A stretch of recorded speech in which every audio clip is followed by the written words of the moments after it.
Halo, Assalamualaikum adik-adik sekalian. Pada kesempatan kali ini, izinkan saya memperkenalkan diri. Nama saya Ratih Indah Kartikasari. Saya berasal dari Kebidanan Universitas Muhammadiyah Lamongan. Nah, pada kesempatan kali ini, dalam kegiatan program pengabdian kepada masyarakat, saya akan memberikan edukasi tentang gizi seimbang pada remaja. Baik, kita akan mulai. Nah, gizi seimbang pada remaja. Mengapa kita mempelajari tentang gizi seimbang pada remaja? Sebelumnya, saya perlu memberikan agenda pada kesempatan kali ini. Yang pertama adalah tentang pengertian gizi seimbang. Pentingnya remaja untuk tahu peran gizi untuk mencegah stunting. Yang kedua adalah 4 pilar gizi seimbang yang merupakan pedoman gizi seimbang. Kemudian yang ketiga adalah isi piringku yang merupakan pedoman atau ukuran dalam sekali makan. Yang keempat adalah perhitungan tentang bagaimana cara menilai status gizi melalui indeks massa tubuh dan interpretasinya.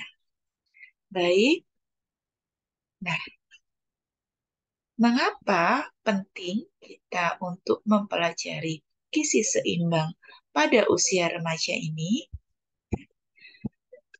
Kita tahu bahwa remaja merupakan masa di mana banyak sekali perubahan, baik itu fisik, psikis, maupun aktivitasnya, ya kan?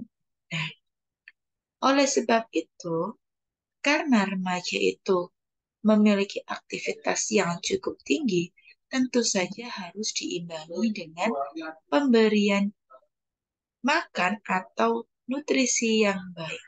Karena remaja yang berstatus gizi baik menjadi aset dan investasi sumber daya manusia bangsa. Nah, hal ini merupakan salah satu upaya pencegahan stunting dan penurunan angka kematian ibu dan anak. Nah, menurut undang-undang atau menurut peraturan Menteri Kesehatan Republik Indonesia nomor 25 tahun 2014 yang disebut remaja adalah penduduk dalam rentang usia 10 hingga 18 tahun. Ada yang menyatakan hingga 20 tahun. Dan pada masa ini masih dibagi menjadi 3 tahap penting usia remaja. Usia remaja muda, usia remaja tengah, dan usia remaja akhir. Ya. Nah, pada remaja ini, saat seseorang memasuki masa remaja, anak akan mengalami masa pubertas. Pada fase tersebut, remaja akan mengalami pertumbuhan fisik yang disertai oleh perkembangan mental, kognitif, dan psikis. Nah, oleh sebab itu, apabila tidak terpenuhinya gizi pada masa ini, dapat menyebabkan gangguan dan hambatan dalam pertumbuhan remaja. Tentu saja kita tidak ingin hal itu terjadi, bukan? Nah, oleh sebab itu, kita penting untuk memperhatikan asupan makanan dan juga komposisi yang tepat, zat-zat nutrisi yang baik yang masuk ke dalam tubuh remaja. Nah, masalah asupan gizi pada remaja yang sering kali terjadi adalah yang pertama adalah gangguan makan. Bisa kita sebut sebagai anoreksia atau bulimia. Nah, biasanya gangguan makan ini sangat sering terjadi pada usia remaja. Karena apa? Karena yang pertama, remaja adalah merupakan masa di mana aktivitas mulai padat, ya kan? Masa-masa sekolah. Nah, oleh sebab itu, seringkali melewatkan waktu makan. Nah, itu akan eh, mengakibatkan suatu masalah kesehatan. Yang kedua adalah adanya persepsi yang tidak tepat mengenai body image. Itu remaja seringkali beranggapan eh, tubuh yang langsing adalah dambaan setiap orang memang. Namun, ada kalanya cara yang didapatkan untuk bisa tubuh langsing atau dengan cara yang kurang tepat. Ya, anoreksia dan bulimia. Kemudian masalah yang kedua adalah masalah obesitas. Ini dikarenakan kebiasaan makan remaja yang kurang baik. Misalnya tinggi kalori dan juga tinggi gula. Kemudian masalah yang selanjutnya adalah anemia. Anemia adalah kekurangan zat darah atau yang disebut kekurangan zat besi. Sehingga tubuh menjadi lemas dan juga tidak bertenaga. Yang selanjutnya adalah gangguan energi kronis. Gangguan energi kronis ini masih ada hubungannya dengan gangguan. Ya. Mari kita bahas masalah gizi pada remaja ini satu persatu. Yang pertama adalah gangguan makan. Gangguan makan pada remaja biasanya terjadi karena obsesi untuk menguruskan badan. Ciri-ciri seseorang dengan gangguan makan ini adalah sangat mengontrol asupan makan, kehilangan berat badan secara drastis, dan tidak mengalami menstruasi karena gangguan hormonal. Mengapa itu bisa terjadi? Karena makanan yang masuk ke dalam tubuh remaja tidak mengandung zat-zat nutrisi yang dibutuhkan oleh tubuh. Sedangkan pada tubuh yang sehat, dia akan mengeluarkan suatu hormon untuk menjaga tubuh itu tetap stabil. Nah, pada remaja, terutama pada remaja perempuan, setiap bulan mengalami yang namanya menstruasi. Nah, menstruasi ini sangat bergantung pada hormonal. Sedangkan pengeluaran hormonal sangat tergantung dari asupan nutrisi yang masuk ke dalam tubuh. Jika remaja mengalami gangguan makan, secara otomatis juga akan mengalami gangguan hormonal. Yang kedua adalah obesitas. Obesitas ini terjadi karena asupan gizi melebihi kebutuhan tubuhnya, sehingga mengakibatkan obesitas. Hal yang dapat dilakukan untuk menurunkan dan menjaga berat badan adalah dengan aktif berolahraga dan menjaga pola makan secara teratur. Nah, obesitas ini seperti tadi yang sudah saya jelaskan, karena kebiasaan makan remaja yang kurang baik, di antaranya sering mengkonsumsi makan makanan junk food. Ya, kita tahu bahwa makanan junk food itu adalah rendah nutrisi dan juga banyak kalori. Oleh sebab itu, sebaiknya remaja tidak sering mengkonsumsi junk food jika ingin tubuhnya sehat dan terhindar dari obesitas. Ya, ini juga berhubungan dengan gaya hidup. Kemudian kurang energi kronis. Kurang energi kronis ini pada umumnya terjadi karena makan terlalu sedikit dan tidak sesuai dengan kebutuhan tubuh atau di bawah kebutuhan gizi hariannya.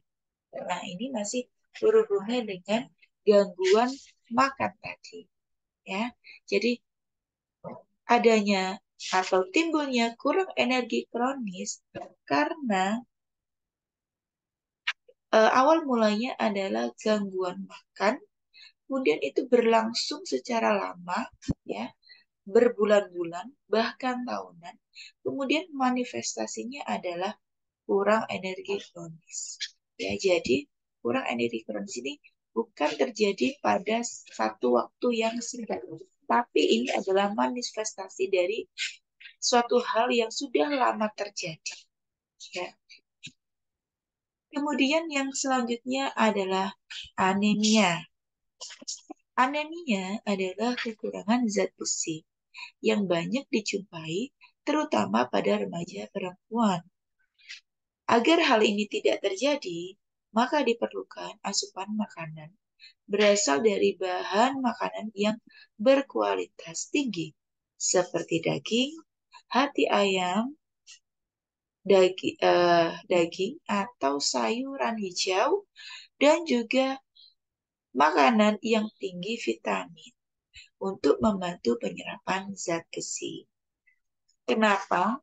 Karena makanan yang mengandung tinggi vitamin nanti akan membantu tubuh untuk meningkatkan penyerapan zat besi yang nantinya bisa meningkatkan hemoglobin dalam tubuh. Nah, ini juga ada kaitannya dengan kebiasaan makan remaja, ya, atau masyarakat pada umumnya. Ya, adik-adik. Jadi, misalkan makan, ya, makan jangan di bersamaan dengan minum teh atau minum kopi, ya. Karena teh dan kopi adalah makanan yang bisa menghambat penyerapan zat besi dalam tubuh, sehingga akan berisiko terjadinya anemia. Nah, khususnya pada remaja perempuan yang setiap bulan mengalami menstruasi, diharapkan bisa menjaga tubuhnya dengan tetap mengkonsumsi tablet besi atau tablet Fe setiap bulan untuk menghindari adanya anemia. Nah, untuk menjaga tubuh kita atau tubuh remaja agar tetap sehat, maka kita harus mengkonsumsi gizi seimbang. Gizi seimbang menurut Kementerian Kesehatan Republik Indonesia tahun 2014 merupakan susunan pangan sehari-hari yang mengandung zat gizi dalam jenis dan jumlah yang sesuai dengan kebutuhan tubuh dengan memperhatikan prinsip keanekaragaman pangan, aktivitas fisik, perilaku hidup bersih, dan memantau berat badan secara teratur dalam rangka mempertahankan berat badan normal untuk mencegah masalah gizi dan mempertahankan sistem imun di dalam tubuh. Nah, perlu kita ingat gizi seimbang, ya. Gizi seimbang itu kita kaitkan dengan keanekaragaman makanan yang kita konsumsi setiap hari. Nah, ini masih ada hubungannya dengan kebiasaan makan para remaja. Remaja biasanya mengkonsumsi makanan yang hanya disukai, misalnya mie instan atau makanan fried chicken. Nah, yang dikonsumsi hampir setiap hari itu merupakan kebiasaan yang tidak baik. Harus segera diperbaiki. Karena apa? Karena gizi seimbang adalah kita mengkombinasikan segala macam komposisi makanan yang baik, yaitu karbohidrat, protein, lemak, vitamin, mineral dalam komposisi yang sudah ditentukan. Jadi tidak boleh kita mengkonsumsi makanan yang hanya itu saja. Kemudian pedoman untuk gizi seimbang ada 4 pilar. Yang pertama adalah mengkonsumsi makanan yang beraneka ragam. Yang kedua, menerapkan pola hidup bersih dan sehat. Yang ketiga, menjaga berat badan ideal. Yang keempat, membiasakan aktif berolahraga. Ini merupakan 4 pilar gizi seimbang yang sebagai pedoman gizi seimbang untuk remaja. Yang pertama, mengkonsumsi makanan dengan beraneka ragam. Mengkonsumsi menu makanan seimbang tidak hanya satu jenis, misalnya hanya karbohidrat saja. Ketika kita makan mie instan, biasanya disertai dengan nasi. Nah, itu tidak baik, ya. Oleh karena itu harus dikombinasikan dengan sayuran atau lauk pauk yang lain, misalkan ayam atau telur. Karena semakin beragam jenis makanan yang kita konsumsi, semakin kebutuhan asupan gizi kita. Jadi semakin baik.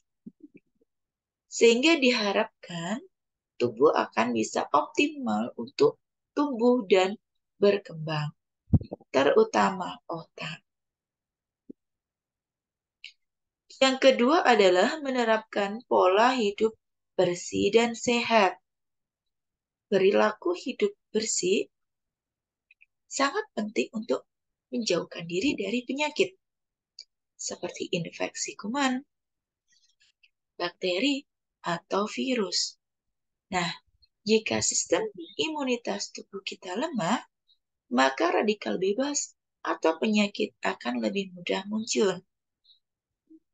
Mari kita hidup bersih dan sehat dengan cara menjaga asupan makanan dan cara kebiasaan kita yang sehat. Misalnya, mengkonsumsi air putih minimal 8 gelas sehari atau 2 liter. Kemudian melakukan aktivitas fisik. Nah, asupan gizi yang berlebih harus diimbangi dengan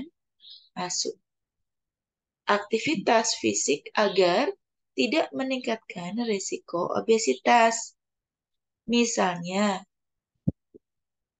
senam atau push up atau dengan yoga.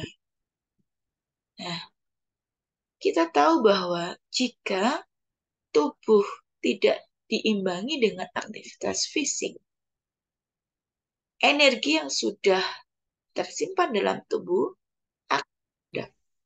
Nah, dari endapan energi itu akan meningkatkan risiko obesitas. Jika asupan makanan yang terlalu banyak, kemudian tidak diimbangi dengan aktivitas fisik yang seimbang, nah, apa yang terjadi pada tubuh kita? Selain risiko obesitas, juga penyakit jantung, serta penyakit serius lainnya. Nah, remaja tentu saja bisa terkena penyakit tersebut lebih dini karena pola kebiasaan yang tidak seimbang. Yang selanjutnya adalah menjaga berat badan ideal. Berat badan harus tetap dipantau agar tidak mengalami underweight atau bahkan obesitas yang dapat menimbulkan berbagai macam penyakit. Dikatakan obesitas apabila jika berat badan remaja mencapai 20% dari berat badan ideal. Ya. Jadi kita perlu memikirkan bagaimana komposisi yang baik ketika makan, yaitu prinsip isi piringku yang nanti akan saya jelaskan selanjutnya. Yang terdiri dari ada makanan pokok, kemudian sayur-sayuran, buah-buahan, serta lauk pauk yang diukur dengan komposisi yang tepat. Seperti contoh. Nah, konsep isi piringku adalah pemerintah Indonesia memiliki program gizi yang diberi nama Isi Piringku. Program ini menggantikan konsep makan yang dulu kita kenal sebagai 4 sehat 5 sempurna, yang selama ini sudah diketahui di kalangan masyarakat. Isi piringku ini memiliki tujuan untuk meningkatkan pemahaman masyarakat terkait gizi seimbang. Nah, isi piringku terdiri atas yang pertama, makanan serat, yaitu buah-buahan. Komposisi yang tepat adalah 1/6 dari isi piring. Kemudian, makanan protein, yaitu lauk pauk, seperti daging, ayam, telur, tempe, atau tahu. Komposisi yang tepat adalah 1/6 dari isi piring. Kemudian, makanan karbohidrat, yakni makanan pokok. Makanan karbohidrat, ukuran yang tepat adalah 1/3 dari isi piring. Lebih banyak dari protein maupun buah-buahan. Kemudian, yang selanjutnya adalah sayur-sayuran atau makanan serat, yakni 1/3 dari isi piring. Komposisinya sama dengan makanan karbohidrat. Nah, isi piringku adalah satu porsi ideal yang harus kita konsumsi untuk memenuhi kecukupan gizi kita dalam satu waktu. Porsi seimbang dari isi piring. Satu piring terdiri dari, seperti yang sudah saya jelaskan tadi, 1/6 buah, 1/6 piring berupa lauk pauk, 1/3 berupa makanan pokok, tidak harus nasi, bisa diganti dengan mie atau tepung-tepungan. Misalnya gandum atau jagung atau singkong. Kemudian yang terakhir adalah 1/3 piring makan berupa sayur-sayuran. Nah, remaja membutuhkan zat gizi makro seperti karbohidrat, lemak, protein, maupun zat gizi mikro seperti vitamin dan mineral. Yang semuanya tertuang dalam isi piringku dalam memenuhi kebutuhan energi untuk melakukan aktivitas fisik sehari-hari. Jadi, adik-adik, jika kalian makan, tolong diingat pesan isi piringku. Apa tadi? 1/6 nasi, 1/6 sayuran, 1/3 buah-buahan, dan 1/3 lauk pauk. Ya. Kenapa kita harus memperhatikan komposisi tersebut? Karena Anda sekalian adalah remaja perempuan yang nantinya menjadi calon ibu di masa depan, yang diupayakan agar dapat melahirkan generasi emas bebas stunting. Jadi, mulai dari remaja, kita harus memperhatikan asupan makanan dimasuk ke dalam tubuh supaya nantinya menjadikan tubuh itu sehat, bebas stunting yang merupakan modal untuk melahirkan generasi emas.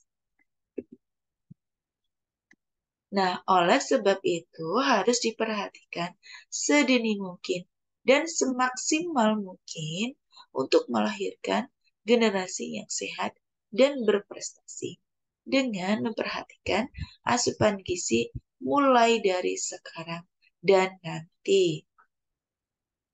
Ya, adik-adik. Jadi, Anda harus mulai memperhatikan apa yang Anda makan mulai hari ini. Nah, untuk mengukur bagaimana status gizi remaja, kita menggunakan indeks massa tubuh atau yang disebut IMT. Indeks massa tubuh adalah metode yang mudah dan sederhana untuk menilai status gizi pada seorang individu. Namun, tidak dapat mengukur lemak tubuh secara langsung. Pengukuran dan penilaian menggunakan IMT berhubungan dengan kekurangan dan kelebihan status gizi. Perlu kita ingat bahwasanya status gizi tidak terjadi pada waktu yang singkat. Status gizi yang baik atau kurang terjadi dalam waktu yang lama, berbulan-bulan bahkan dalam tahun. Ya. Jadi, status gizi merupakan manifestasi tubuh karena apa yang sudah kita makan yang menjadi kebiasaan kita sehari-hari. Yang bisa dihitung melalui pengukuran berat badan dibanding tinggi badan dikuadratkan. Nah, perlu kita ingat di sini bahwasanya berat badan dalam kilogram kemudian dibandingkan atau dibagi dengan tinggi badan dalam meter jika pengukuran menggunakan microtice dalam sentimeter perlu kita ubah ke dalam bentuk meter terlebih dahulu. Kemudian baru dikuadratkan. Ya. Nah, ini ada contoh soal untuk menghitung IMT. Seorang remaja perempuan memiliki tinggi badan 155 cm dan berat badan 45 kg. Berapakah indeks massa tubuh remaja tersebut? Coba adik-adik catat dulu ya. Kemudian dimasukkan rumus tersebut. Oke. Sudah? Silahkan dihitung. Nah, bagaimana? Apakah sudah? Jika sudah, kita akan mencocokkan jawaban soal. Nah, apakah sesuai dengan jawaban ini? Berat badan 45 kg dibanding 1,55 dikalikan 1,55. Hasilnya adalah 4 berat badan dibagi 2,4025. Hasilnya 18,73. Nah, hasil ini belum memiliki makna apa-apa. Kita perlu mengidentifikasi melalui tabel berikut. Nah, IMT dikatakan normal. Kita lihat normal range, yaitu 18,5 hingga 24,9. Nah, jika hasil dari perhitungan IMT berada pada range ini, maka bisa dikatakan remaja tersebut dalam status gizi baik atau normal. Jika kurang dari 18,5 dikatakan underweight atau status gizi kurang. Jika lebih dari 25 dikatakan status gizi lebih. Di sini diberikan klasifikasi status gizi lebih, di antaranya jika hasil IMT berada pada rentan 25 hingga 29,9 dikatakan overweight atau kegemukan. Jika berada pada rentan 30 sampai 34,9 dikatakan obesitas kelas 1. Jika pada rentan 35 sampai 39,9 dikatakan obesitas kelas 2. Jika hasil IMT pada rentan lebih dari 40 dikatakan obesitas kelas 3. Ya, bisa dipahami bersama ya adik-adik. Silahkan bisa latihan dengan menanyakan tinggi badan dan juga berat badan sesama teman. Karena nantinya kita akan memberikan pengukuran pada remaja yang lainnya. Baik, adik-adik sekalian, remaja yang sehat, bebas stunting, merupakan aset bangsa yang paling penting. Oleh sebab itu, mulai dari sekarang, kita harus memperhatikan apa yang kita makan. Kita perlu juga menghindari gaya hidup yang kurang baik, yang nantinya bisa mengakibatkan tubuh kita menjadi kurang sehat. Oke? Karena tubuh yang sehat merupakan aset yang paling penting. Baik, jika ada pertanyaan, silakan mengajukan pertanyaan. Saya cukupkan sampai di sini. Salam sehat, remaja yang sehat, bebas stunting, aset bangsa. Oke, wassalamualaikum warahmatullahi wabarakatuh.